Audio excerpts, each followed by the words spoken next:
हमारे साथ आज वक्फ के चेयरमैन शादाब शम्स मौजूद हैं, उत्तराखंड, देहरादून। देहरादून से आप एक शाह अलर्ट की खास रिपोर्ट देख रहे हैं अरशद राणा के साथ, क्योंकि आज हमारी चर्चा रहेगी जारी वक्फ की उस तहरीक पर जो लिखी जा रही है संसद में। लेकिन संसद में जहां इसे एक कोशिश की जा रही है भाजपा की तरफ से कि इस बिल को पास किया जाए, लेकिन वहीं इंडिया गठबंधन इसको पुरजोर विरोध करता हुआ नजर आ रहा है। तो शादाब से आज जानकारी करेंगे। शादाब भाई, किस तरीके आपका शार्ट में बहुत बहुत स्वागत है। बहुत शुक्रिया। मतलब ये आप पर इतनी बड़ी जिम्मेदारी है, आपको इस चीज का डीपली मालूम होगा, तो मैंने सोचा, मैंने कहा क्यों नहीं मुजफ्फरनगर से चल के देहरादून तक की जानकारी लाए जाए। तो शादाब भाई, मैं जानना चाहता हूँ कि जो बिल लाया जा रहा है इसमें मुस्लिमों के खिलाफ ऐसी क्या चीजें हैं जिनको इंडिया गठबंधन विरोध कर रहा है। देखिए, मुझे ऐसा लगता है कि एक सियासत का हमेशा से रूप रहा है कि सियासी लोग अपनी बात को ऊपर रखते हैं। उधर वाले उधर की बात को ऊपर रखते हैं, इधर वाले इधर की बात को ऊपर रखते हैं। आज कोई नई बात नहीं है कि अमेंडमेंट हो रहा है। वक्फ एक्ट में पहले भी अमेंडमेंट हुए हैं। 1913 में हुआ, 1923 में हुआ, 1954 में हुआ, लगातार 54 से अब तक लगातार होते आए। तो एक अमेंडमेंट और हो जाएगा तो इतना हाय हुल्ला क्यों? इसलिए हाय हुल्ला हो रहा है कि विपक्ष को लगता है कि मुसलमान हमारी बपौती है और जैसा चल रहा है ऐसे चलने दो। बहुत अच्छा एक्ट है, इसमें कोई छेड़छाड़ की गुंजाइश नहीं। तो मेरे कुछ सवाल हैं। मैं भी मुसलमान हूँ। मैंने भी देखा है मुसलमानों की तकलीफों को, मैं भी महसूस करता हूँ। खाली ओवैसी और मुस्लिम पर्सनल लॉ लॉ बोर्ड ही ठेकेदार नहीं है। हमारी भी जिम्मेदारी बनती है, हम भी इस कौम के, मेरी बात पूरी हो जाने दीजिए। तो हमारी भी जिम्मेदारी बनती है। वो कह रहे हैं कि बहुत अच्छा एक्ट है।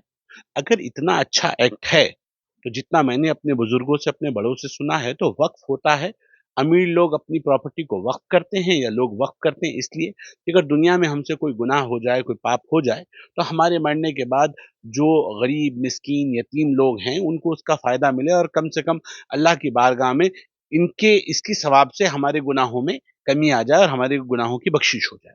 ये साफ-साफ नीयत ये होती थी। लेकिन हुआ क्या? देश की आज़ादी को 75 साल से ज़्यादा हो गए। मैं ये पूछ रहा हूँ, ये तो बता दीजिए, इतना अच्छा एक्ट था, तो फिर तो ये तो यतीमों के लिए था। तो पक्का वक्फ बोर्ड ने कोई यतीम खाने बनाए हैं क्या? आपने कहीं सुना है? वक्फ बोर्ड के बड़े यतीम खाने हैं, कहीं अनाथालय बने हों, कहीं बेवाओं के लिए स्पेशल शेल्टर होम्स बने हों, बेवाओं के लिए घरों की व्यवस्था की गई हो, भई इनका कोई नहीं है, ये परेशान हैं। ये बेटियाँ जिन्हें तलाक हो गई है, इनका खर्च कहाँ से चलेगा? कुछ खर्चों का इंतज़ाम वक्फ बोर्ड ने किया हो। कुछ ऐसे जो गरीब, माज़ूर बुज़ुर्ग घूमते हैं, कहीं वक्फ बोर्ड से आपने सुना हो उनके लिए शेल्टर होम्स बने? कहीं सुना आपने कि किसी बुजुर्ग की, किसी गरीब मुसलमान की मदद की जा रही हो वक़्फ से? नहीं, वक़्फ को लूटा जा रहा है, लूट का अड्डा बन गया है वक़्फ और लूटने वाले कौन? मुसलमान। कौन मुसलमान? मुस्लिम नेता, मुस्लिम उलमा, कुछ धर्मगुरु, कुछ अ, मुतवल्ली, कुछ वक़्फ के दलाल, कुछ वक़्फ माफिया, कुछ वक़्फ के अध्यक्ष, वक़्फ बोर्डों के अध्यक्ष, वक़्फ बोर्ड के सदस्य। तुम्हारी बपौती है क्या ये? इतने लंबे-लंबे कीड़े पड़ेंगे जो औकाफ की ज़मीनों को लूटेंगे। खुला नंगा नाच के, अरे अरबों-खरबों की संपत्ति है वक़्फ के पास, लाखों करोड़ की संपत्ति। अरे भीख का कटोरा है इस कौम के बच्चों के पास, ये सच्चाई है। अरबों खरबों की, लाखों करोड़ों की संपत्ति जिस कौम पे हो, उसके बच्चे ठेलियां लगा रहे हैं और ठेली पे भी सामान रखने के लिए पैसे नहीं है। ये सच्चाई है। सच्चाई यह है कि हम अपनी बहनों को, जो विधवा हो चुकी हैं, जो माएं दर-दर की ठोकरें खा रही हैं, हम उनको कोई सुविधा, कोई पेंशन, अपनी तरफ से कोई मदद नहीं दे पाए। ये सच्चाई है। तो फिर कौन लूट रहा है? उत्तराखंड का एग्जाम्पल लें, तो उत्तराखंड के अंदर नैनीताल, पॉश इलाका, ठंडा खूबसूरत इलाका, 200 बीघा जमीन वक्फ बोर्ड की। उसके ऊपर कांग्रेस के, यूथ कांग्रेस के नेता हुआ करते थे, एक आपके सांसद अकबर अहमद डंपी। रिसोर्ट बनाया हुआ है 200 बीघा जमीन पे। अभी हमने 1 दर्जन धाराओं में मुकदमा किया, जिसमें 420 की धारा भी शामिल। बेशरम हो गए, सदके ज़कात का पैसा खाते हो, अपनी अय्याशी के लिए रिसोर्ट खोलते हो। अरे अपनी जमीनों पे खोलो, औकाफ की जमीनों पे क्यों खोलोगे?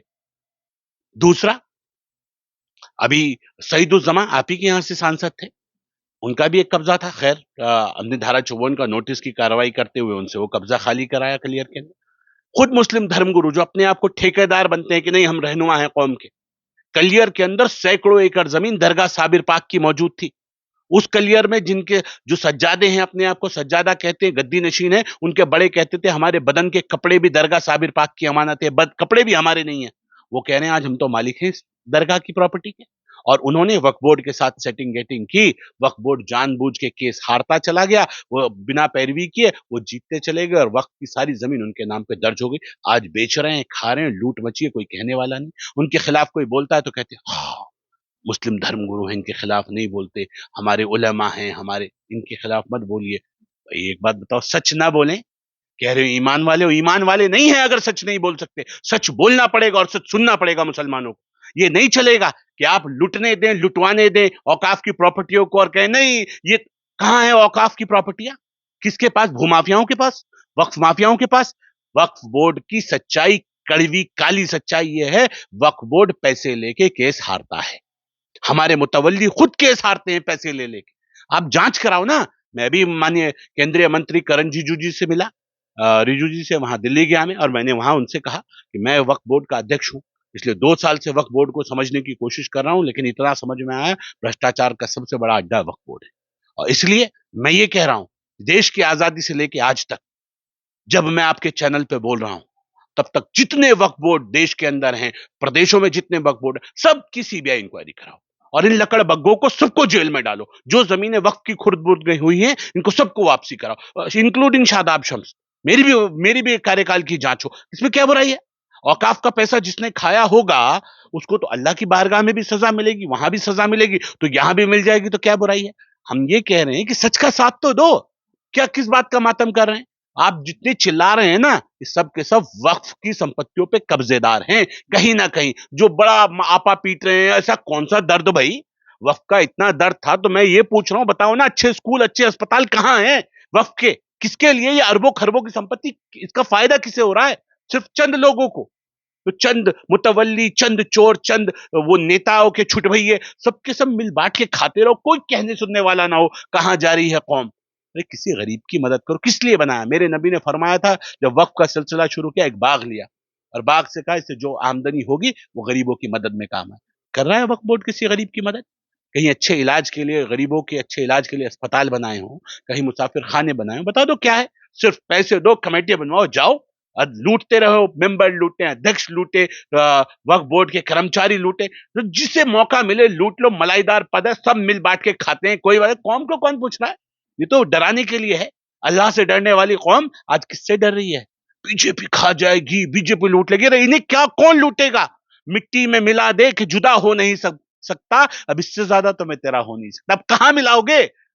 हमारे बारे में सच्चर कमेटी की रिपोर्ट आई, मुसलमानों के हालात दलितों से भी बदतर हैं। अब इससे नीचे कहां लेके जाओगे भाई? कर तो दिया तुमने, 70 साल में दे तो दिया हमें इनाम। अब जो दूसरी सरकारें काम करना चाहती है, करने तो, थोड़ा सा दूसरों को भी मौका दो। लेकिन पेट में दर्द है, लग रहा है कि अगर पोल खुल गई तो सब जेलों में जाएंगे। तो जितने आपको दिख रहे हैं ना ऊपर हमदर्द का नाटक कर रहे हैं, टीवी चैनलों पे बोल रहे हैं, ये सब कहीं ना कहीं औकाफ के किराएदार हैं, औकाफ के कब्जेदार हैं, औकाफ के खिलाड़ी हैं, वक्फ के साथ मिलजुल के कहीं ना कहीं खेल चल रहा, इसलिए तो विरोध कर रहे हैं। नहीं तो सच्चर कमेटी की सिफारिशों को जिस कमेटी ने, जिस सरकार ने पूरी तरह से मान लिया हो, अब इस जो संशोधन हुआ इसमें सच्चर कमेटी की रिपोर्टों को माना गया, आर रहमान साहब की रिपोर्टों को माना गया। अब आप ये कहो आर रहमान साहब की रिपोर्टों में भी दिक्कत, सच्चर कमेटी में भी दिक्कत, चलो मान लिया, फिर जेपीसी को भेज दिया, ज्वाइंट पार्लियामेंट्री कमेटी को। अब जेपीसी में वहां क्या कह दिया, भाई सारी पार्टियां बैठ जाओ, बैठ के तय कर लो। तो अब तो आपको ये कहना चाहिए भाई अब ठीक हो गया, अगर इसमें कुछ कमियां हैं भी तो हम मिलकर दूर करेंगे, हम सजेशंस देंगे, भाई ये कमियां इन्हें हटा दो, बाकी सब ठीक है। ये तो होना चाहिए। लेकिन वैसे ही कह रहे हैं साहब कि आप मुसलमानों की खुले दुश्मन हो।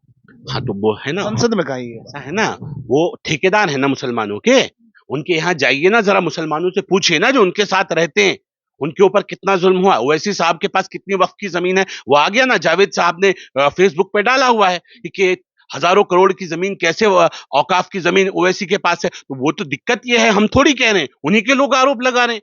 बात ये है, मैं यही पूछ रहा हूं ना कि आप आने तो दीजिए, सच को सामने तो लाने दीजिए। आपा किस लिए पीट रहे हैं? आपको तो ये कहना चाहिए, शादाब शम्स ने सीबीआई का अध्यक्ष होने के बावजूद, मैं कह रहा हूं सबकी सीबीआई जांच कराओ। मेरी भी तो सरकारें हैं ना स्टेट्स में, मैं कह रहा हूं मेरी सरकारों में भी जो वक्फ बोर्ड के अध्यक्ष है, सबकी जांच कराओ, इंक्लूडिंग शादाब शम्स। इसमें क्या बुराई? आपको तो कहना चाहिए था बिल्कुल जांच कराओ, हम ईमानदार। क्या औकाफ के पैसे को खाने वाले को बचाना चाहिए क्या? और जो बचा रहे हैं क्या वो ईमानदार है क्या? ये सवाल खड़े हैं, जनता देख रही है। मैं आपसे पूछ रहा हूं, आप जाइए, आपके बहुत सारे व्यूअर्स आपके चैनल को देखते होंगे, उनसे पूछिए आम मुसलमान को कोई फायदा मिला क्या? आपको कोई फायदा मिला? आपके जो गरीब रिश्तेदार हैं उन्हें कोई फायदा मिला वक्फ से? आपको सवाल का जवाब आएगा नहीं। कोई अच्छे स्कूल कॉलेजेस खोलते, कंपटीशन की कोचिंग क्लासेस खोलते, बच्चों को मुफ्त में इलाज मिलता, बच्चों को बेहतरीन हॉस्पिटल बनते। और मैं ये कह रहा हूं ऐसा क्यों ना हो? ये किसका मुल्क है? हमारा मुल्क है, हमारा मुल्क है ना। हिंदुस्तान का मुसलमान भी इसी मुल्क में है ना, ये हिंदुस्तान के मुसलमानों का भी मुल्क है ना। तो मुसलमानों की संपत्ति क्या देश की संपत्ति नहीं है?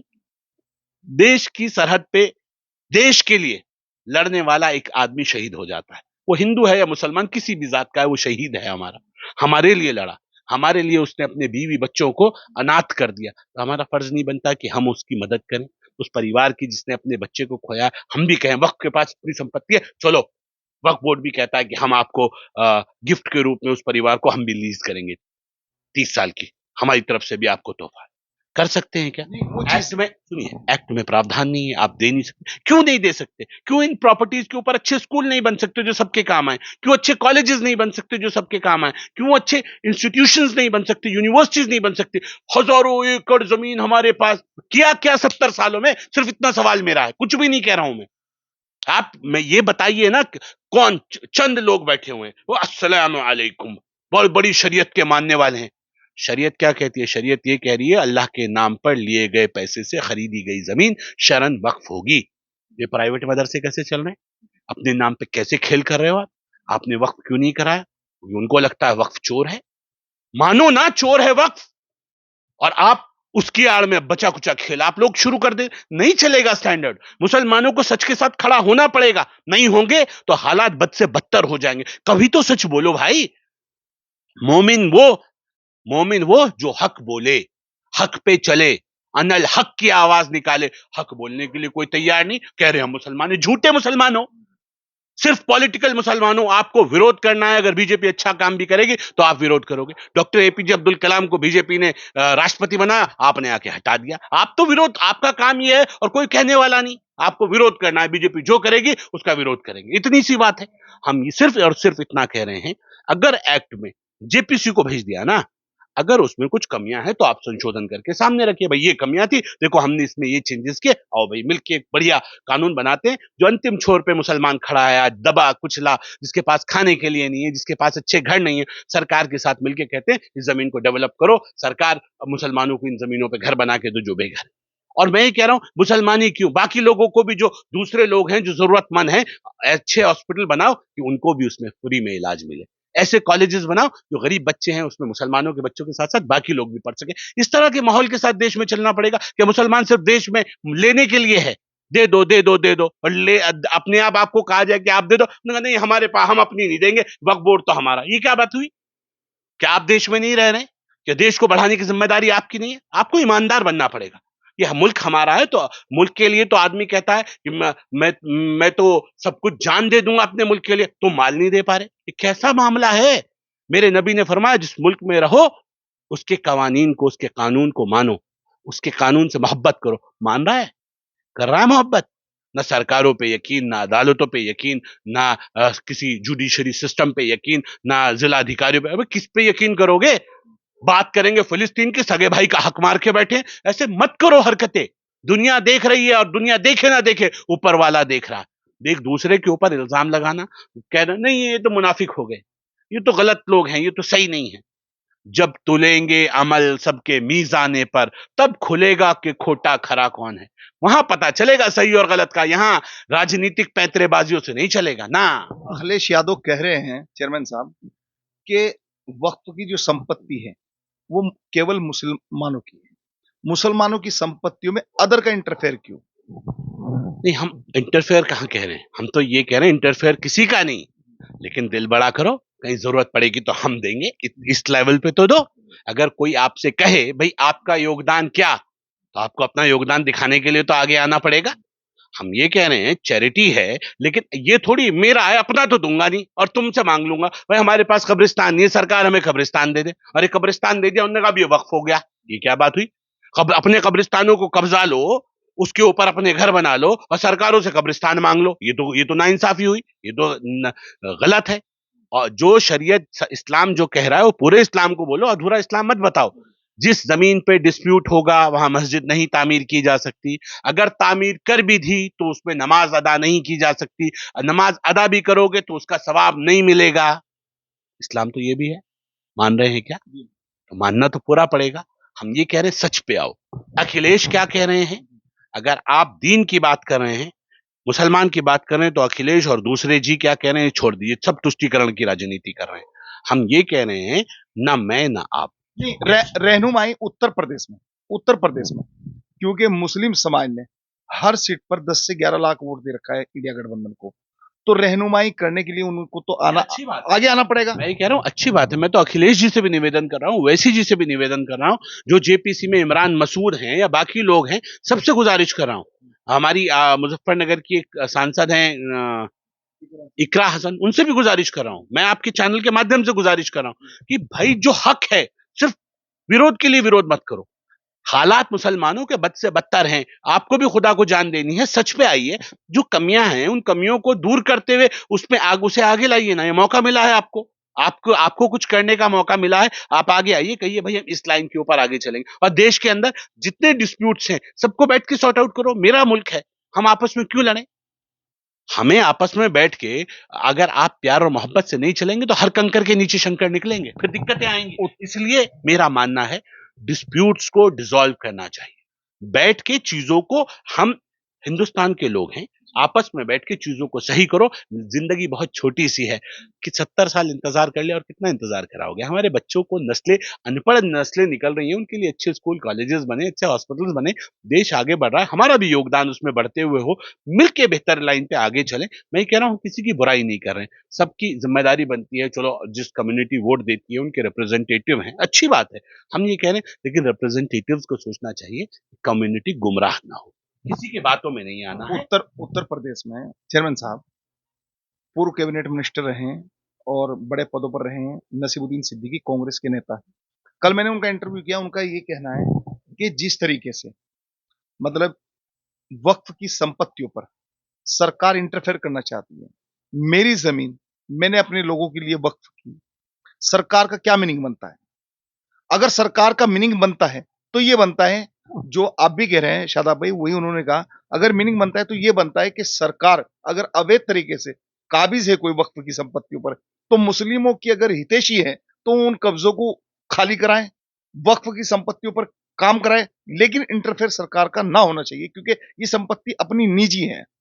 मैं ये पूछ रहा हूँ कि जिन्होंने संपत्ति दान की किसके लिए की? गरीबों के लिए की ना, मजलूमों के लिए की, यतीमों के लिए की। उनके काम आ रही है क्या? हम वही तो कह रहे हैं, उनकी लड़ाई तो लड़ लो।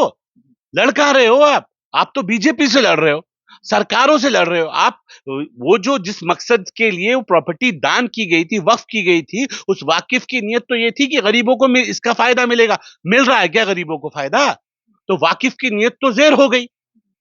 आप तो चंद पॉलिटिकल लोग उस प्रॉपर्टी को कब्जाए बैठे हैं और अपना खेल कर रहे हैं। उन प्रॉपर्टी के दलालों को सरकारों का शेल्टर है, यही तो हम कह रहे हैं। आपकी सरकारों का शेल्टर रहा, इसलिए आप आज भी अपने लकड़बग्गों को बचाने की कोशिश कर रहे हैं। अगर आप ईमानदार हैं, वक्फ औकाफ के ईमानदार हैं, कौम के ईमानदार हैं, प्रदेश के ईमानदार हैं, देश के ईमानदार, तो आपको कहना चाहिए जिन्होंने गलत किया उनकी जांच हो। लेकिन आप तो नहीं कह रहे हैं, आप तो पॉलिटिक्स कर रहे हैं। ना हम होने नहीं देंगे, हम ऐसा नहीं करेंगे। हम तो सिर्फ आपको ये कह रहे हैं, जिसने वक्फ किया है क्या उसका दिल नहीं दुखता होगा कि मैंने अपनी प्रॉपर्टी को कलेजे से निकाल कर मैंने वक्फ की, ये गरीबों के काम आए। लेकिन कुछ चंद लोग, चंद माफिया, चंद दलाल, चंद नेता उन प्रॉपर्टियों पर बैठे, क्या ये ठीक है? आपसे पूछ रहा हूं, ईमानदारी से जवाब दीजिए ना। अपने जमीर से पूछिए, अपने दिल से पूछिए। दिल की आवाज को सुनेंगे तो आप भी कहेंगे नहीं गलत हो रहा है, वक्त की संपत्ति को ईमानदारी से लूटा जा रहा है। आपके दिल से भी यही आवाज आएगी। एक आम मुसलमान अगर राजनीति को एक तरफ रख दे तो वो यही कहेगा कि वक्त के साथ कह तो शादाब शम्स ठीक रहे, लेकिन क्या करें, राजनीति सच कहने की इजाजत नहीं दे रही। सिर्फ पॉलिटिकल मत बनिए, सच्चे इंसान बनिए। आज अगर बांग्लादेश के अंदर हिंदुओं के ऊपर जुल्म हो रहा है, तो क्या देश के मुसलमान को खड़ा होकर ये नहीं कहना चाहिए कि वो अल्पसंख्यकों के ऊपर जुल्म है, हम बर्दाश्त नहीं करेंगे? बोलना चाहिए ना। नहीं, मौलाना मौलाना सज्जाद नोमानी ने बयान दिया है और मेरे चैनल पे चला भी है वो। मौलाना सज्जाद नोमानी ने कि हम इसके बिल्कुल हितैषी नहीं है और जो वहां पर हो रहा है वो गलत हो रहा है, ऐसा नहीं होना चाहिए। हम मजम्मत करते हैं जी। इसकी। ये बोलना चाहिए, अगर बोला है तो बहुत जी, अच्छी बात जी है। बोला। मैं कह रहा आम आम मुसलमान की लाइन आनी चाहिए देश के। अगर आप अल्पसंख्यकों के हितैषी हैं तो जुल्म जुल्म है, कहीं भी होगा तो वो बर्दाश्त नहीं होना चाहिए, ये लाइन आपकी होनी चाहिए, लेकिन ये होती नहीं है। अगर आप पे हो गया तो वो तो जुल्म हो गया, दूसरे पे हो रहा है तो फिर आप खामोश रह जाए, ये तो नाइंसाफी है। हमारा कहना ये है, अच्छे शहरी बनिए, अच्छे इंसान बनिए। आप ऊपर वाले को ये लगे मैंने इसे इंसान बना के कोई गलती नहीं की, अच्छे इंसान बनेंगे तो लोग, किसी की हैसियत नहीं है कि अगर ईमानदार सच्चा मुसलमान है उससे कोई नाराज हो सके। इस्लाम, मेरे नबी अकरम सल्लल्लाहु अलैहि वसल्लम का हुस्न अखलाक इतना खूबसूरत था, कोई उनसे नाराज नहीं रह सकता था, लेकिन आज हमारे अंदर वो हुस्न अखलाक गायब हो गया। हम तो जिद्दी, अड़ियल, पॉलिटिकल मुसलमान बन गए। हम असली मुसलमान, सच्चे मुसलमान नहीं हैं। हम पॉलिटिकल मुसलमान हैं। पॉलिटिकल पार्टी विरोध कर रही है तो हम भी विरोध पे उतर गए। हमारी पॉलिटिकल पार्टी समर्थन में आ गई तो हम भी समर्थन में आ गए। हम भूल गए हक और नाहक के बीच में फर्क होता है। यतीम मिस्कीन का हक जो भी मारेगा वो गुनाह की कैटेगरी में खड़ा होगा। आप हो या मैं हूं, हिसाब तो सबको ईमानदारी से देना है। मत सता गरीब को, गरीब रो देगा, और अगर ऊपर वाले ने सुन ली तो जड़ से खो देगा। आज हमारे हालात इसीलिए खराब हैं, हमने हक और सच बात कहनी बंद कर दी है, और इसलिए हमारे ऊपर परेशानियों का दौर टूटा है।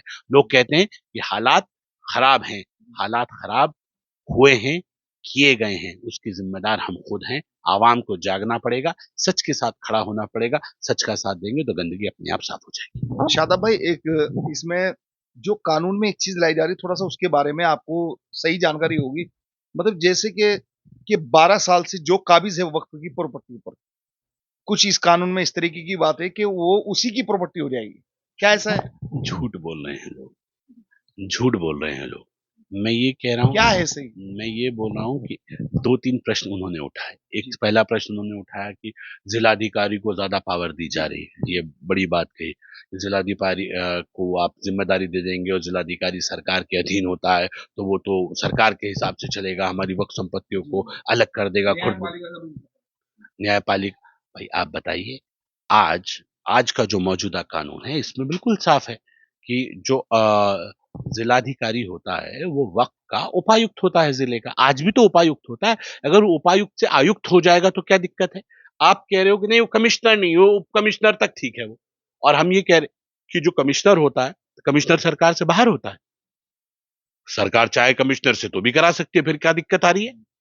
और आप अपने आप को कुछ बन के बैठ जाओ। सरकारों की बगैर मर्जी के क्या कोई चल पाती है?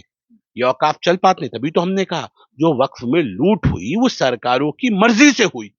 वक्फ में आज जो भी कुछ होता है भाई, सारे विभाग सरकार के तो हैं, वक्फ बोर्ड भी तो सरकार के अधीन आता है। आप ये कह रहे हो नहीं सरकार के अधीन नहीं आता, ऐसा तो हो ही नहीं सकता। आप देश में रह के देश के कानून को नहीं मानेंगे, औकाफ को नहीं मानेंगे, नहीं इसमें छेड़छाड़ नहीं होगी। आप कहते नहीं वो ऐसे नहीं होगा। आपको न्यायपालिका की बात आती है, न्याय नहीं, उन पे भी यकीन नहीं। किसी पे तो यकीन करो भाई।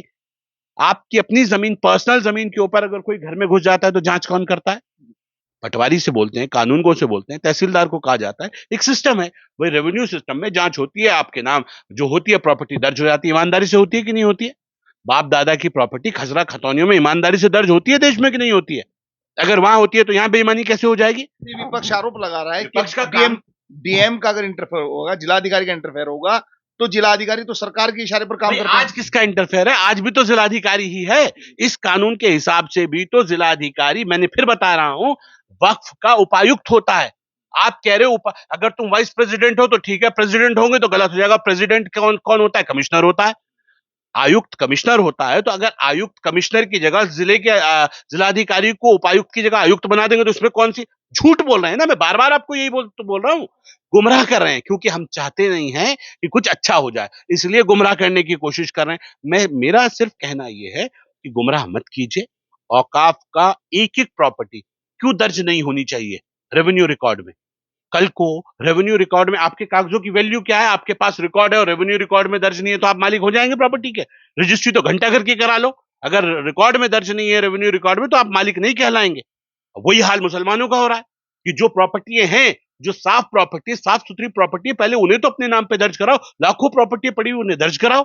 जो डिस्प्यूटेड हैं उनको कोर्ट में जो केसेस चल रहे हैं, जीत जाएंगे तो उन्हें दर्ज करा लेंगे, लेकिन जो क्लियर है वो तो दर्ज कराओ। अब आप उन्हें क्यों दर्ज नहीं करा रहे? पहले आप सच्चर कमेटी का मातम कर रहे थे, सच्चर कमेटी की रिपोर्ट ये, सच्चर कमेटी की रिपोर्ट वो। आज अगर मोदी सरकार सच्चर कमेटी की रिपोर्ट को मानते हुए ये कह रही है कि भाई चलो इस लाइन को आगे बढ़ा दिया जाए, तो फिर आप उस पर ऑब्जेक्शन खड़े करें, ये तो ठीक नहीं है। हम ये कह रहे हैं जो विपक्ष विरोध की राजनीति ना करे, सच को सच बोले। सिर्फ अगर विरोध ही करना है तो बात अलग है, फिर तो करते रहो बिना विरोध। शादाब भाई, विपक्ष ये कह रहा है कि कहीं ना कहीं जो आपको 2024 के चुनाव में झटका लगा है और उसके बाद उपचुनाव में झटका लगा है, तो आपसे ये सहन नहीं हो रहा और आपने फिर हिंदू मुस्लिम का कार्ड खेल दिया।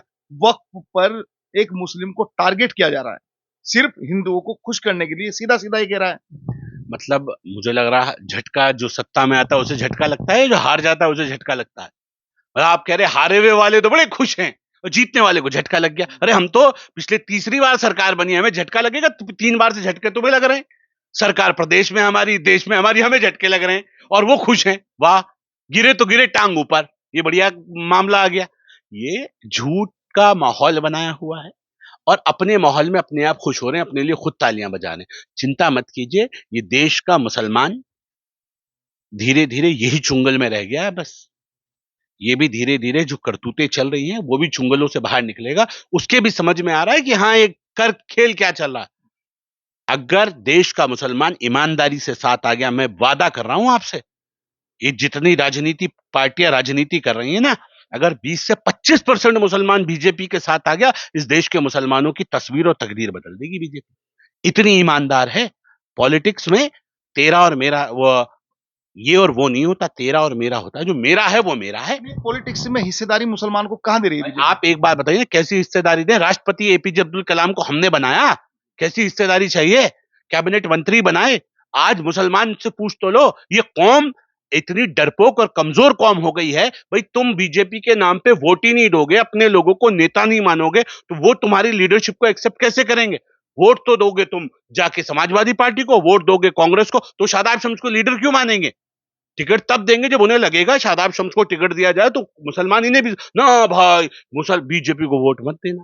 अरे ईमान खत्म कर दिए डरा डरा के। मुसलमान का ईमान तो ये था, अल्लाह की मर्जी के बगैर एक सूखा हुए पत्ते की भी हैसियत नहीं है कि पेड़ से गिर जाए। और ये कह रहे नहीं बीजेपी आएगी खा जाएगी, नागरिकता चली जाएगी, मस्जिदें लूट ली जाएंगी, जमीनें बेच दी जाएंगी। डराने का, डर का खेल, एक डर का खेल। अरे वो तो रहा। मैं कह रहा खुदा के अलावा मोमिन किसी से नहीं डरता। जब तक मेरा अल्लाह ना चाहे पूरी दुनिया मिलके भी मेरा बिगाड़ नहीं सकती, ये यकीन मोमिन कहता है। मुसलमान मुसलमान ही नहीं रहा। अगर मुसलमान मुसलमान होता, अगर मुसलमान मुसलमान होता, मुसलमान अल्लाह से डरता तो नमाज ना पढ़ता। ये तो अल्लाह से नहीं डर रहा है, इंसान की तो पॉलिटिकल मुसलमान हो गए। वो कुछ मौलाना कुछ नेता डराते हैं, बेचारा डर के मारे खड़ा हो जाता है, हाँ भाई दे दो दे दो दे दो। डर का खेल चल रहा है। 1947 से आज तक डरा की तो वोट लिया, इसके अलावा तो कुछ नहीं किया। बता दीजिए, इतने बड़े बड़े आज कह रहे हो क्या किया बीजेपी ने? झगड़ा नहीं होने दिया बीजेपी ने। हिंदू मुस्लिम राइट्स नहीं हुए। एक एक राइट्स में कितने लोग मरते थे बता दीजिए। आपके यहाँ तो मेरठ, मुजफ्फरनगर, मलियाना, भागलपुर, मुरादाबाद, कितने दंगों का फहरिस्त पड़ी है, हजारों दंगों की। मरता कौन था? और जो मरने वाले थे इंसाफ मिला किसी को? कहाँ की बात कर रहे हो? बात निकलेगी तो फिर दूर तलक जाएगी, इसलिए ज्यादा गहराई में। लेकिन जिस तरह शादाब भाई, देखो आप कह रहे हो कि मतलब बीजेपी एक तरफ तो प्रधानमंत्री 140 करोड़ की बात करते हैं, दूसरी तरफ मस्जिदों को टारगेट किया जा रहा है। कौन सी मस्जिद को टारगेट किया? आपके सामने घानवापी मस्जिद की क्या पोजीशन है? ज्ञानवापी मस्जिद। आप एक बात बताइए, मैं पूजा हो रही है बेसमेंट में। मैं ये कह रहा हूं, मैं एक मुसलमान हूं। कॉन्फ्लिक्ट आज से है ज्ञानवापी का, बाबरी का मस्जिद का कॉन्फ्लिक्ट आज से था। जो वहां है काशी में, वो आज से है। सैकड़ों साल से हिंदू धर्म के मानने वाले ये कहते हैं, सनातन धर्म के मानने वाले कि भाई ये 3 मंदिर हमारे हैं, इन्हें छोड़ दो, इन्हें दे दो। यही है ना? कई सौ साल से है, आज से तो नहीं है। हम ये कह रहे हैं कि देश के मुसलमान को नहीं सोचना चाहिए कि हम बैठे हैं आपस में, भाई बताओ एक बार निपट लो, सारे मामले निपटा लो, बैठो चलो मामलों को खत्म करते हैं। बैठते हैं, मामलों को आपस में सॉर्ट आउट करते हैं। ये क्या बात हुई? आप बैठोगे नहीं ना जी, ये नहीं होने देंगे, ये नहीं होने देंगे। कब तक लड़ोगे भाई? हम ये कह रहे हैं, हाँ उसके बाद गलत करते हैं तो हमें लगेगा कि नहीं ये मुसलमान ने बड़ा दिल दिखाया, उसके बावजूद ये गलत कर रहे हैं तो फिर इन्हें आपका नाराजगी जायज है। लेकिन ये तो बात नहीं हुई। गलती करे कोई और सजा भुगते कोई। अरे जब हुआ देश की आजादी से पहले अक्रांता आए, क्या क्या हुआ, कैसे कैसे हुआ, मस्जिद वहां मंदिर थे नहीं थे, मस्जिद थी नहीं थी, वो अलग विषय। हम ये कह रहे मेरा एक भाई मुझसे कुछ मांग रहा है, उनकी आस्था है। अंदर से बैठिए किसी हिंदू से पूछोगे, समाजवादी पार्टी के हिंदू से पूछोगे, कांग्रेस के हिंदू से पूछोगे, तो कहेगा नहीं यार कृष्ण जन्मभूमि मिलनी चाहिए, वो कहेगा काशी वाला मंदिर मिलना चाहिए। तो हम ये कह रहे हैं अगर तुम अलग से कहते हो, कितनी अच्छी बात हो कि अखिलेश यादव खुद कहें कि भाई इन दोनों जमीनों का मामला मुसलमान बैठ के सॉर्ट आउट करो। कितना अच्छा हो कांग्रेस के नेता भी कहें नहीं अब एक काम करो भाई, मामलों को खत्म करो, हिंदू मुस्लिम झगड़े बंद करो, आपस में बैठो। अगर ऐसा कर दिया तो राजनीति खत्म हो जाएगी। उन सीटों से जहां से जीत के आते हैं ये कांग्रेस का सपा के नेता, मुस्लिम बहुल क्षेत्रों से जीत के आते हैं, जब मुस्लिम नेताओं की हिस्सेदारी है, तो एक बात बताइए ना, मुस्लिम नेता लीडरशिप खत्म के सपा में नहीं हो रही? क्या बसपा में नहीं हो रही? क्या कांग्रेस में नहीं हो रही? क्यों? क्योंकि उनके वोटों से तो आप जीत के आ रहे हैं। उनके परिवार से अपने कहीं भाई को लड़ाया जाएगा, कहीं भाभी को लड़ाया जाएगा, कहीं बिटिया को लड़ाया जाएगा, कहीं चचा को लड़ाया जाएगा, तो मुसलमान लीडरशिप समाप्त हो जाएगी और मुसलमान डर के ऐसे वोट देता रहेगा। सब खेल है। हम ये कह रहे हैं विवादों को निपटाओ ना। अगर आप ईमानदार हैं, अच्छे हिंदुस्तानी हैं, भाई लकुम दीनुकुम वलिय दीन, कुरान कह रहा है आपका दीन आपके साथ, मेरा दीन मेरे साथ, कोई झगड़ा नहीं है मजहब के नाम पे। तो मजहब के नाम पे झगड़ा करने वाले क्यों नहीं छोड़ रहे? हम ये कह रहे बैठ के बात करना चाहिए ना। आप ईमानदार मुसलमान हैं तो आपकी जिम्मेदारी बनती है कि आप कौम को समझाएं भाई लड़ाई वाली बात नहीं। हमारी अगर हमारी एक मस्जिद की कुर्बानी देने से पूरे मुल्क की मस्जिदों को सुकून मिलता हो तो हमें बैठ के बात करनी चाहिए कि नहीं करनी चाहिए? लेकिन वो ऐसी तो कह रहे कि एक मस्जिद का सवाल नहीं, हजारों मस्जिदों को टारगेट किया हुआ है। एक बात बताइए ना, जब आप नहीं मानेंगे दुश्मनी में कोई फूल तो देगा नहीं, तो झगड़ा ही होगा ना। फिर तो हर मैंने कहा ना, फिर तो हर कंकर के नीचे शंकर निकलेंगे। आप भी तो ईमानदार बनो। आप कहो ना कि भाई आओ बैठते हैं एक टेबल पे, ना डरेंगे ना दबेंगे, मिलके बैठेंगे, हमारे भाई हैं, अपने भाइयों के साथ मिलके बैठ के बात करेंगे। उनके दिलों में भी तो टीस होगी। अगर उनकी चीजों को बैठ के सॉर्ट आउट करने की जरूरत है तो हमें भी आगे बढ़ के आना चाहिए। मुझे लगता है हमारे तमाम उलेमाओं को, जो उलेमाए हक हैं, जो राजनीति से दूर हैं, वक्त और हालात को समझते हुए हिकमत अमली से काम लेते हुए आगे आना चाहिए। और जो डिस्प्यूट हैं, भाई बैठो ना, उधर से संत समाज के लोगों को बुलाओ, इधर से अच्छे आलिमों को बुलाओ, दोनों लोग बैठो, हटा दो ना शादाब शम्स को, राजनीतिक लोगों को बाहर कर दो सबको, और बैठ के बात करो तो भाई जो डिस्प्यूट है उन पे बैठ के क्लियर करो। इसके बाद कोई डिस्प्यूट देश में नहीं चाहिए। बताओ कौन कौन से, बैठो निपटाओ, बताओ क्या चाहिए, आपस में सोल्यूशन होगा। मेरा एक भाई मुझसे कुछ हिस्सा ज्यादा मांग रहा है और मुझसे नाराज है, तो मैं अपने भाई को मनाऊंगा नहीं क्या? बड़ा दिल मैं ही दिखा दूं, भले ही मैं छोटा हूं, ले भाई तू रख। ये मोहब्बतें दिखानी पड़ेंगी, सिर्फ बातों से काम नहीं चलेगा, ईमानदार होना पड़ेगा। मैं इसलिए कह रहा हूं कि उस मस्जिद में जहां डिस्प्यूट होगा, मेरे नबी ने फरमाया है नमाज नहीं होगी। हमारे सामने इतने पुराने डिस्प्यूट हैं, हम कैसे मुसलमान हैं? हमें चीजों को सॉर्ट आउट करने की जरूरत है। मैं ये फिर इस बात को कह रहा हूं, बैठ के अगर बात होगी, भाई आपको, अगर हम आपके साथ हमारा हुस्न सुलूक बेहतर होगा, फिर आपकी तरफ से भी बेहतर होना चाहिए। बैठ के बात करो। देश में जिम्मेदार लोग हैं, आज भी देश में ईमानदारी है, आज भी देश में अच्छे लोग हैं जिनके साथ बैठ के अच्छी वार्ता की जा सकती है एक अच्छे एटमॉस्फेयर में। तो बात करनी चाहिए कि नहीं करनी चाहिए? पॉलिटिकल लोग तो इसी तरह से लड़ाते रहेंगे, इसी तरह से गुमराह करते रहेंगे। मेरा मानना है मुल्क पहले है, नेशन फर्स्ट। अगर ईमानदार शहरी हैं मुल्क के, ईमानदार नागरिक हैं, वाकई आपको अपने आप को हिंदुस्तानी होने पे फक्र है, फिर आपको साथ आना चाहिए। मेरे नबी ने फरमाया था, एक शायर ने कहा, मेरे नबी पे के लबों पे भी आया था इस मुल्क का नाम, यहाँ वफा है यही आपका इशारा था, और फकत मुझे ही नहीं मेरा मुल्क जान से अजीज, मेरे नबी को भी हिंदुस्तान प्यारा था। ये वो मुल्क है इसके बारे में मेरे नबी ने कहा, यहाँ से मुझे वफादारी की खुशबू आती है, ठंडी हवाओं की खुशबू आती है, सुकून मिलता है हिंद की तरफ से। तो हिंदुस्तान से जब भी पैगाम जाएगा, मोहब्बत का पैगाम जाएगा। इन नफरतों के लिए ना इस मुल्क में जगह है, ना मुल्क वालों के दिलों में जगह है। इसलिए मेरी गुजारिश है, इन नफरतों की दुकानें बहुत चल चुकी, अब प्यार और मोहब्बत के साथ इन चीजों को बैठ के सॉर्ट आउट करना है। जो सिर्फ जबान से मोहब्बत की दुकानों खोलने का काम कर रहे हैं, वो असल में मोहब्बत की दुकानें नहीं खोल रहे हैं, वो जानबूझ के उन मोहब्बत की दुकानों के सहारे नफरत फैलाने का काम कर रहे हैं। अगर वाकई मोहब्बत की दुकान खोलना चाहते हैं तो मोहब्बत की दुकान ऐसे खुलेगी कि आप अपने आप को सनातनी हिंदू कहते हैं, आप आगे आइए, पॉलिटिकल पार्टियों के लीडर्स कहते हैं, आप आगे आइए, आप मुसलमानों के रहनुमा बन के आगे आइए और आप कहिए चलिए हम बैठते हैं, इन मामलों को सॉर्ट आउट कीजिए, मिलके खूबसूरत भारत बनाएंगे, जो विकसित भारत बनेगा, जो दुनिया का सिरमौर बनेगा, जो विश्व गुरु बनने की कल्पना की है वो साकार होगी, क्योंकि मेरा देश आगे बढ़ेगा तो हम सब आगे बढ़ेंगे। उस सोच के साथ हमें आगे बढ़ना पड़ेगा। नफरत की, झूठ की, भ्रष्टाचार की, चोरी की राजनीति को बंद करना पड़ेगा। फिर मैं कह रहा हूं, अनल हक पे आना होगा, सच्चाई पे आना होगा, सत्यमेव जयते के साथ खड़ा होना पड़ेगा, तब जाके हम कामयाब होंगे। शादाब भाई, लास्ट सवाल। बीच में भी मैंने सवाल किया था लेकिन वो मुकम्मल जवाब नहीं आ पाया। जो ये 12 साल वाली बात है, मेरे सामने तो कहीं नहीं है कि 12 साल कि वाली 12 साल से जो वक्फ की, मैं कह रहा हूँ मेरे सामने तो नहीं है 12 साल वाली कोई बात है कि 12 साल से कोई कब्जा रहेगा तो वक्फ तो खुद लीज करता है 30-30 साल की, तो क्या उस किराएदारों को जो बैठ गए वो उनकी हो जाएगी? नहीं है। झूठ मत उड़ाओ ना, यही तो बोल रहा था। झूठ मत उड़ाइए। और हम तो कह रहे हैं अगर कहीं कमी रह गई, चलिए मान लिया हमसे कमी रह गई, आप अमेंडमेंट करवा दीजिए। जेपीसी में तो आए हैं, आप बहुत समझदार हैं, हम अमेंडमेंट दे दीजिए कि भाई इसमें ये अमेंडमेंट हो जाए तो हमें दिक्कत नहीं है, चलिए आते हैं ना। ईमानदारी पे आइए ना, सिर्फ कमी निकालने से तो काम नहीं चलेगा।